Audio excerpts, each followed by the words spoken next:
Einen wunderschönen guten Tag und willkommen zurück zur Stronghold Crusader Definitive Edition Demo mit einem Update-Video rund ums Thema Karten, Maps und Modding. Denn es gibt einen ersten Lichtblick am Ende des Tunnels. Grundlegend wissen wir ja eigentlich überhaupt nicht, ob die alten Karten hier dabei sein werden, inwiefern die alten Missionszüge vielleicht abgeändert werden und auch nicht, ob Firefly irgendein Tool bereitstellt, um alte Karten ins neue Format umzuwandeln. Aber man kann davon ausgehen, die müssen das gemacht haben, wenn zumindest die alten 3 Missionszüge von Crusader mit 50 Missionen, die nächsten 30 und die 20 Missionen aus Crusader Extreme hier drin verfügbar sein sollen. Das heißt, es muss irgendeinen Weg geben, um die alten Daten ins neue Format von den Maps zu bringen. Und genau da schließt dieses Video hier an. Ich habe mal auf dem UCP und Stronghold Discord mit wem geschrieben, und zwar dem guten Juggernaut. Der hat sich die Mühe gemacht, mal reinzuschauen, wie eigentlich genau der neue Map-Editor arbeitet, was für neue Daten in den Map-Files drin sind, und ihm ist es über lange Umwege gelungen, einen Converter zu schreiben. Das heißt, ein Tool, was eben die alten Crusader-Maps umwandeln kann in das neue Format für die Definitive Edition. Das ist ein erster wichtiger Schritt.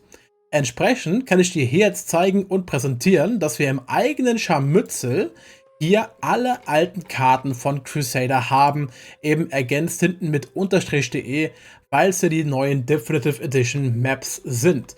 Die können wir hier einmal umgewandelt testen, spielen und nutzen mit den verschiedensten Arten von Games. 1 gegen 1 oder doch eher 1 gegen 7.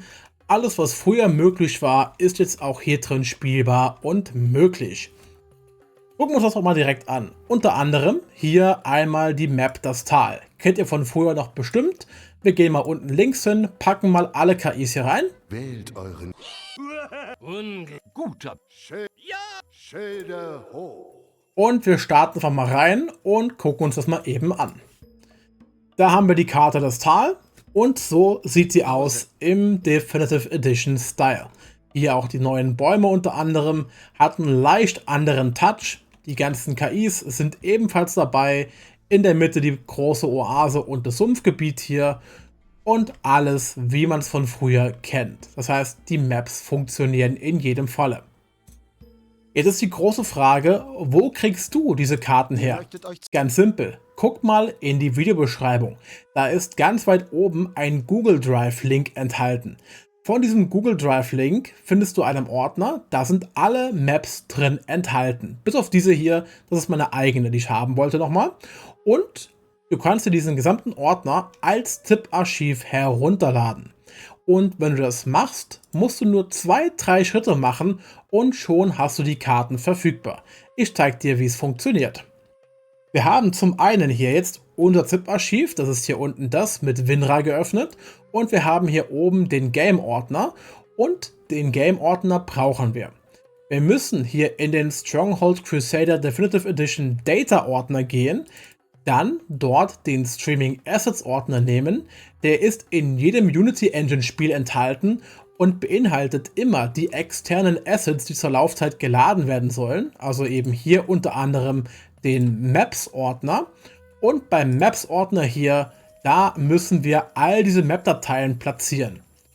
Also entpacken wir quasi hier unseren Maps.de-Ordner mit all den Dateien, wählen die hier aus, machen hier Drag and Drop drauf und dann wird gefragt, ersetzen, können wir mal kurz machen, und dann sind die hier mit drin.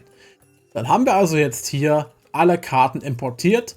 Du musst einmal das Spiel ganz kurz neu starten und schon kannst du all die Maps hier auswählen und in der Demo testen. Ganz wichtig ist, die Demo ist zumindest laut Stand von dem Developer-Livestream am 10. Juni nur bis zum 17. Juni verfügbar, also bis Ende des Steam Next Festivals. Es kann sein, dass sie danach noch online bleibt oder dass sie auch verschwindet. In jedem Fall kriegt sie keine weiteren Bugfixes und Updates, weil die Entwickler sich auf das vollwertige Spiel konzentrieren wollen, dass da drin eben die Dinge gefixt und angepasst sind. Aber bis dahin genießt die 5-6 Tage noch mit allen alten Karten, spiel auch mal eine 8-Spieler-Runde oder 1 gegen 1, du hast jetzt alle alten Maps zur Verfügung. Wann dieses Tool hier für euch alle verfügbar sein wird, weiß ich ehrlich gesagt nicht. Denn es ist wie gesagt momentan ein Umweg, dass die Karten überhaupt umgewandelt werden können. Das braucht noch Arbeit. Aber wenn es das Ganze gibt, kriegt ihr hier ein Infovideo zum Thema Modding und den Karten. Deswegen lasst gerne ein Like da, wenn es dir gefallen haben sollte. Abonniert sehr gerne, wenn ihr mehr sehen wollt. Und lasst in jedem Fall Liebe da. Ganz viel für den Juggernaut in den Kommentaren unter diesem Video. Und genießt das Spiel bis zum Ende der Demo oder auch bei Release. Deswegen, eure alten Karten werden auch importierbar sein. Ich sag vielen Dank fürs Zuschauen und hoffentlich bis zur nächsten Folge.